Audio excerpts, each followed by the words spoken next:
Empieza Citas, una nueva conversación para desafiarnos. Quédate. Bueno, inaugurando un espacio nuevo en Citas, tenemos el agrado de tener una maravilla de filósofa del otro lado del micrófono. Este espacio se va a llamar Filosofía en Minutos y cuenta con la presencia de Paola del Bosco. Era la presidenta de la Academia Nacional de Educación. Es una gran filósofa y para mí una maestra de vida. Bienvenida, Paola, a Citas. Acá estamos Ángeles y Elisa para hablar contigo. ¿Cómo estás? Bueno, gracias por esta presentación, me siento emocionada. Después voy a explicar por qué esto de maestra de vida. Siempre que uno transitó bastante tiempo en el planeta, si más o menos tiene tiempo para reflexionar sobre lo que hizo bien y lo que hizo mal, se transforma en un maestro de vida. Quiero decir que no es el mérito de la permanencia, pero bueno, este es el comienzo. Es el mérito de la permanencia, Paola, y de hacerse las preguntas adecuadas, porque creo que si algo nos trae este espacio a Citas y a la vida de la gente que te escucha, es la importancia a veces de poder escuchar esas preguntas que están ahí como latentes en nuestra cotidianidad, ¿no? Porque uno puede vivir haciéndose como que no las escucha, pero esas preguntas están ahí esperando ser atendidas, ¿no? Contame cómo involucrás la filosofía en tu vida cotidiana. A ver, yo hasta daría vuelta a la cuestión, ¿no? Si uno vive con cierto grado de conciencia lo que está viviendo, esas preguntas emergen solas. Jaspers decía que la filosofía surgía en momentos extremos de existencia, pero extremo no significa que te estás muriendo, sino podía ser una intensa alegría, la sensación de que esto era lo que vos querías, que finalmente llegaste a donde te habías propuesto. En ese momento se emerge la pregunta, ¿es esto? ¿Estoy yo acá? ¿Cómo llegué acá? Podría ser también una exclamación, porque, por ejemplo, frente a la belleza, más bien es exclamativa la manera de ponerte, ¿no? Por eso se habla de asombro, cuando hay algo que supera tus expectativas, o también que las completan. Deseabas eso y finalmente es eso, y ahí hay, en vez de pregunta, exclamación, pero para el surgimiento de la reflexión filosófica, en el fondo, las dos cosas, los dos aspectos o los dos desencadenantes valen lo mismo. Uh-huh. Así que yo diría, en momentos extremos en momentos cruciales de la existencia, en momentos fuertes de la existencia, emergen esas preguntas. Yo creo que el truco está en no acallarlas, es decir, que no haya un ruido que te impida o un tiempo totalmente administrado que te impida hacer emerger ese otro aspecto de nuestra vida sin el cual vivimos en automático, y esto la verdad no vale la pena. Por eso voy a decir una cosa así bien al alcance de la mano. El encuentro con los amigos es eso, encontrarse con amigos y como suspender la rutina por completo, por más que sean los amigos con los que te encontrás siempre, y puede ser que haya hábitos, pero estar con ellos y como sustraernos del fluir del tiempo administrado que sirve para hacer cosas, ¿no? Porque estar con amigos es como dejar de hacer, digamos, estás en presencia de ellos. Así que quiero decir que también esos pequeños descansos de la vida cotidiana, del trajín, pueden ser un buen desencadenante para preguntas filosóficas o, como dije antes, exclamaciones. ¡Qué bueno es estar acá! Ahora yo te justifico algo del que dijiste, gran filósofa, y me queda totalmente grande. No sé, estamos acostumbrados a que los grandes filósofos son post-mortem, pero sí es cierto. Es cierto que asombra a la gente que no se dedica a filosofía el hecho de que alguien pueda introducir conceptos filosóficos en cuestiones absolutamente cotidianas. Y eso creo que le da, ¿cómo te puedo decir?, un aspecto diferente inclusive a lo que haces todos los días, ¿no? A lo que son pequeñas rutinas.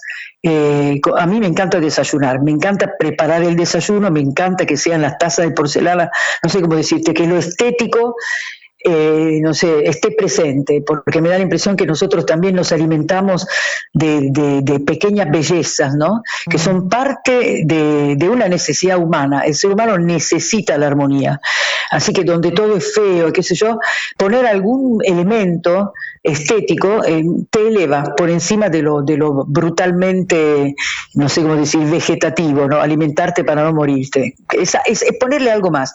Esta idea se me ocurrió con mis hijos, viste que los chicos hay que decirle cómo hay que comer bien, ¿no? Derechito, sin codos en la mesa, no hagan ruido, van los cubiertos a la boca con la comida y no la boca a la comida, etcétera, etcétera. Y en un momento determinado empecé a decir, no coman como chanchos, no coman como monos, es decir, usaban un montón de animales. Hasta que uno de mis hijos, y aclaro que no estudió filosofía, tengo unos cuantos de filosofía, pero este no, me preguntó, ¿los monos comen mal? Que es una pregunta filosófica. Así que, viste, me jugó en mi misma bandeja. Entonces yo le contesté, comen como tienen que comer ellos, porque son monos, en cuanto monos comen bien, pero ustedes no son monos. Y esa pregunta, que era una provocación, por supuesto, y él era chico, habrá tenido 9 años, ponele, en el fondo me hizo darme cuenta de que nuestra corporeidad, que la tenemos en común con los animales, claramente, y como ellos necesitamos comer, necesitamos descanso, un cierto grado de temperatura, etcétera, en eso somos muy parecidos. Sin embargo, nuestra corporeidad, como es portadora de espíritu, se tiene que manifestar como tal, inclusive en esas operaciones en las que nos parecemos a los animales, para marcar la diferencia. Un ser humano come como tal en la mesa, es decir, no come poniendo la boca dentro del platito como haría un perro o un gato, sino que hace una operación humana en eso de alimentarse. Bueno, perdón, viste bueno. Como eso también en la mesa, en la mesa llena de gente que comía como monos o perros, se puede aplicar, ¿no? Bueno, ahora me toca con los nietos, pero bueno, también hay toda una lucha. Qué bueno esto que decís, Paola, de que el ser humano necesita armonía y que nuestra corporeidad es portadora de espíritu, ¿no? Con esto te invito al tema de hoy, que es el diálogo interior, el tema que dijiste que ibas a hablar hoy, que creo que ya lo hiciste, un poco de esta necesidad de armonía, ¿no? ¿Cómo es ese diálogo interior? Mira, yo, ¿por qué quise empezar por este tema? En mis clases en la facultad, yo doy clase ahora de ontología a estudiantes de comunicación en la Universidad Austral.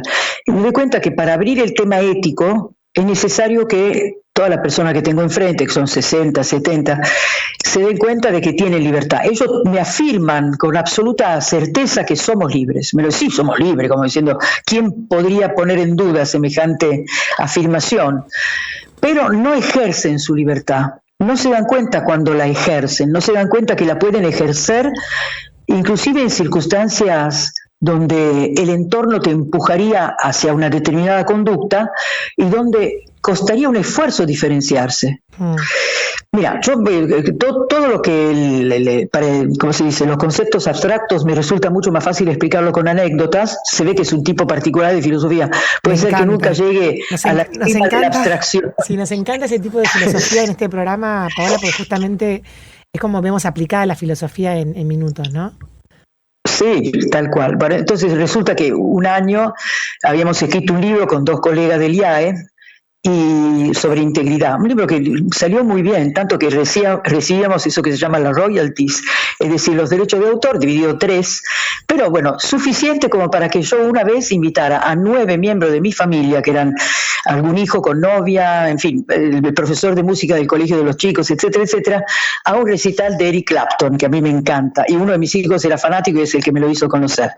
Vino a la Argentina, hizo no sé qué número de recitales en River, y yo de repente pensé, esta plata que es extra, en vez de ir al supermercado y comprar maravillas, vamos al recital. Por supuesto no tocó un lugar alto, pero vieron que no importa eso, porque es formar parte, ¿no? El profesor de música estaba encantado, había un tecladista, tenía 3 teclados y él me miraba y dice, ¿qué más puede hacer? Como que había cumplido todo lo que se pueda cumplir con las teclas. Estaba encantado. Eric Clapton tiene una musicalidad increíble, bueno, extraordinario. Yo no he ido a muchos recitales, así que estaba deslumbrada de lo que podía ser esta cosa colectiva, ¿no? Hasta que de repente coreábamos las canciones que ya conocíamos, pero de repente me vi a mí misma o me oí corear cocaine, cocaine. Después dije, no, pará, yo esto no lo voy a corear porque no me parece bien. Tuve que hacer un esfuerzo por desprenderme de lo que hacía todo el mundo. Y eso lo pude hacer solamente porque me daba cuenta que no quería poner mi voz al servicio de una sustancia que quizás en pequeña cantidad puede ayudar la oxigenación del cerebro, pero que cuando se transforma en un hábito, cuando es droga, te quita de tu propia autonomía. Pero uso este ejemplo para decir, tuve que alejarme de lo que hacían todos para ejercer mi libertad, y pude hacerlo solo por la reflexión. Yo esto no lo voy a cantar, porque como si estuviera aprobándolo. Ese espacio interior es la garantía de que aún en una muchedumbre que va hacia un lado, vos puedas ir hacia otro lado, si ese lado no te conviene o estás convencida que es algo negativo. Esto es probablemente es un ejemplo banal, me doy cuenta, pero quiero decir, muchas veces lo colectivo te puede, y solamente si uno tiene el hábito de preguntarse, ¿voy bien? ¿Digo lo que pienso? ¿Es lo que realmente pienso? ¿Cuántas barbaridades se hicieron por efecto del grupo? Esto en el colegio se ve claramente. Si hay un líder que no sé cómo decirte, que empieza una acción de bullying contra un chico, es fácil que lo sigan. Y lo siguen por muchas razones. Primero, porque en general lo que tienen esas iniciativas tienen una personalidad extrovertida que se apoya en otros y logran estar como por encima. Y después porque el miedo es una buenísima palanca para hacer lo que hace el que te podría hacer daño, así no te daña a vos, ¿no? De nuevo, ¿hay un diálogo interior? No hay un diálogo interior ahí. Es para pensarlo, ¿no? Qué interesante. Veo que estás pensando. Sí. El silencio, Paola, es que nos dejas pensando con todo lo que nos decís. Bueno, forma parte de esto. Yo, de hecho, me había hecho una especie de anotación. Frente a un mundo agitado, continuamente tapado por sonidos. Hay sonido por todos lados, no hay lugares. Cuando uno se va de vacaciones, de repente se sube a la montaña y no sé cómo decir, oye el silencio, hay solamente un poco de ruido de viento. Es un gran descanso para el alma, porque estamos continuamente invadidos por ruidos, algunos los producimos nosotros, nuestra música, los auriculares, o bien la radio, o bien algunos autos que pasan al lado tuyo con una música, con un ritmo que hace que retumbe todo el aire alrededor. Bueno, evidentemente esa invasión te impide pensar. Donde hay mucho ruido no puedes pensar. Eso es claro, ¿no? Después también hay una enorme velocidad. Hay que llegar y lo más rápido posible. Todo el mundo corre, ves por la calle, si vas por el centro, ves gente esperando un colectivo, otros que pasan con el auto a toda velocidad. La gente está muy volcada a ese tipo de acciones, así que no sé cómo decir, es como que lo exterior primara sobre lo interior, ¿no? Lo que tengo que hacer, cómo aparezco, inclusive cómo tiene que ser mi cara. Por suerte ahora no se usan tanto los tacos, pero pienso cuántas veces en mi vida he estropeado un paseo por ponerme tacos de un tamaño que no era adecuado a la comodidad de mi pie. También tenía que ver como no soy alta, para no decir que soy petiza, evidentemente navegar a la altura de los ombligos no era lo que me daba la mayor satisfacción, por lo tanto trataba de aparecer más de lo que soy, ¿no? Por lo menos, es decir, lo exterior, la superficie, el color de la ropa que me puse, de mi pelo. Me importa en eso, en lo externo, la opinión de otros también, lo que digan de mí, ¿no? Todo eso estoy diciendo, el acento de una cultura que nos rodea, que es ruidosa, que es hiperactiva, tiene mucho que ver con el modo en que aparecemos, entonces nos hace en el fondo, nos somete, voy a decir, a la opinión de otros, a cómo nos ven. Esto es lo contrario de lo que es necesario. No digo que sea totalmente inútil, pero no es buscar ese espacio interior de libertad, de cierto grado de autonomía, hasta diría de autenticidad. Hay que buscarlo. Yo creo que hay que buscarlo también en los chicos. No sé si lo que escuchan... Si vos te quedas, es tu hijo menor. El mío, 7. Isabel. 7 años. Bueno, ya está en la edad de la razón. Ya no tiene rabietas, pero cuando son más chicos tienen rabietas y hay que llevarlos a un punto en donde ellos se reencuentran con ellos mismos. Más o menos. Porque la rabieta es para afuera, ¿no? Sí. La rabieta de Isabel... todavía no le tocó la razón. No, es una rabieta filosófica, es peor, pues la combinación de la razón con la rabieta. Entonces grita, por ejemplo, ¿por qué me tocó nacer en esta familia? O sea, a ese nivel. ¡Wow! ¡Qué impresión! ¡Qué impresión! Me impresiona muchísimo. ¿Ella es la más chica? Razona. Sí. Sí, tiene razón. Entonces, yo ahí leo como abuela, ¿no? Está gritando por un espacio propio, porque nacer en esta familia significa nacer última, eso quiere decir. Lo demás, ¿entendés? Todo lo demás tiene, no sé cómo decir, su feudo perfectamente armado, y a ella le tocó uno muy, muy pequeño. Habrá que hacer cosas específicas con ella para devolvérselo, ¿no? Para que ella amplíe. Sí. Hola, Paola, ¿qué tal? Dale, Ángeles. Ángeles, ¿Qué tal? ¿Cómo estás? Te escuchaba recién. Mucho gusto, muy bien. Y bueno, este espacio interior de libertad, ¿no? Que decías, digo, en el día a día, frente a todo este contexto que también, bueno, explicabas recién,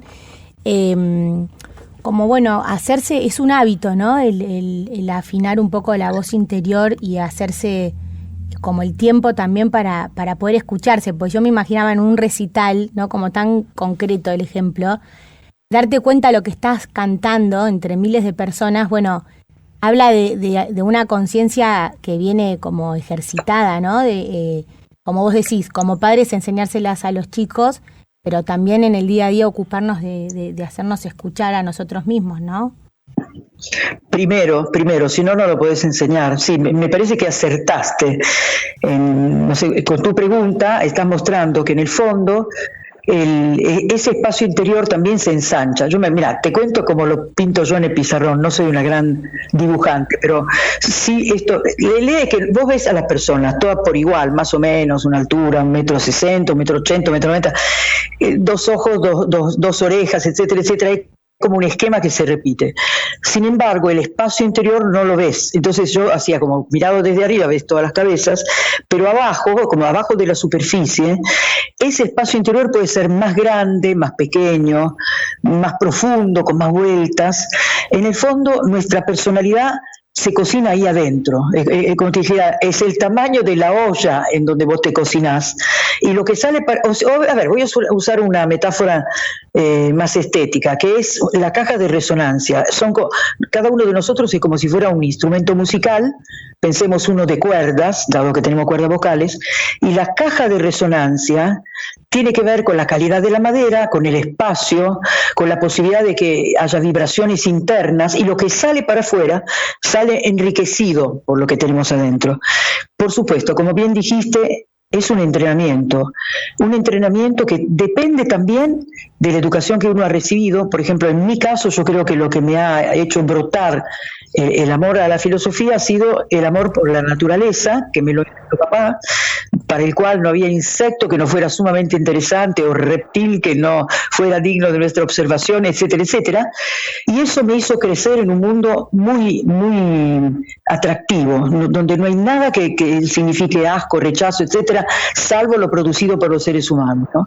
Entonces, ahí sí, la observación de la naturaleza tiene como contracara la posibilidad de que todo lo que ves afuera, adentro te vaya poblando ese espacio. Y después el silencio, el hecho de que haya momentos en donde uno contemple, en vez de llenarlo con, no sé cómo decirte, no sé si alguna vez, pienso particularmente en la montaña porque me parece más apta para ese espacio que el mar, pero pobre mar. También el mar tiene lo suyo, ¿no? Por ahí pensás en una playa llena de gente y no te imaginás, pero mirar la superficie del océano, por ejemplo, es, como diría alguno, metafísica, ¿no? Es algo que va más allá de los límites. Eso también puede ayudar a crear ese espacio interior si uno, primero si le enseña el hábito del asombro, ¿no? Y después si lo ejercita, bien dijiste, si lo ejercita. Si no, no lo puede enseñar a otros. Entonces tiene que tenerlo armado por dentro para poder decirles a los otros cuánta riqueza hay en ese espacio que uno va creando para consigo mismo, ¿no? En el fondo, la metáfora del instrumento musical, estoy afinando y mejorando las maderas para permitir una mejor resonancia de lo que pienso. Muchas veces hablamos acá de cuando los chicos se aburren, ¿no? Cuando no tienen algo que hacer y que no hace falta hacerles programa todo el tiempo, y digo, bueno, el aburrimiento o esos espacios de estar solos en su casa o en familia, digamos, también, y volviendo un poco a mi historia, digo, eso también alimenta un poco este ejercicio, ¿no? O este hábito. Claro, sí, la palabra, yo no sabía de dónde venía aburrimiento, y parece que viene de aborrecimiento, es decir, que yo no quiero estar acá, esto no lo quiero hacer, es como una especie de rechazo. Uno imagina que es un no hacer, pero significa que no hay nada interesante. En el fondo, el aburrimiento, no hay nada interesante. Entonces, el antídoto al aburrimiento es el interés por algo. El interés puede ser externo o puede ser interno. Por ejemplo, cerrar los ojos y decime qué estás imaginando. Yo una vez lo hice en clase con chicas de secundario, que eran tremendas. Y vos sabés que salieron por ejemplo, una dos fantasías o dos imaginaciones contrapuestas sobre las cuales después trabajamos. Una imaginó que estaba como ensanchándose, que estaba sobre la costra del planeta, que era esa la metáfora que yo le produje, y que iba creciendo, creciendo, creciendo, expandiéndose a todos los astros del universo. Y la otra, en cambio, imaginó lo contrario, que estaba en la costra de la Tierra y que lo otro era tan grande, tan grande, tan grande, que ella se iba haciendo cada vez más pequeña. Quiero decir, estas dos sensaciones, o dos fantasías en el fondo, te hablan de la capacidad del ser humano de ver más allá de sí, o como muy pequeño que puede abarcar todo el universo, entonces lo abarca ensanchándose, o abarca sintiendo que es un pequeño fragmento en algo que lo supera por completo. Mirá, porque el lado fue de frenar con la propia imaginación, con un solo en la costra de la Tierra, que fue interesantísimo. Paola, bueno, se escucha un poquito mal, sé que tenemos un problema con el sonido, pero la verdad es que esta columna ha sido interesantísima. Ya promete esta filosofía en minutos para el resto del año, así que te agradecemos muchísimo por estos minutos con nosotras y nos llevamos muchas cosas para pensar. Muchísimas gracias. Por sus preguntas y gracias. Adiós. Bueno, y sobre el final se escuchaba un poquito mal, pero esto fue Filosofía en Minutos con la gran filósofa Paola del Bosco. Si te gustó esta conversación, compartila.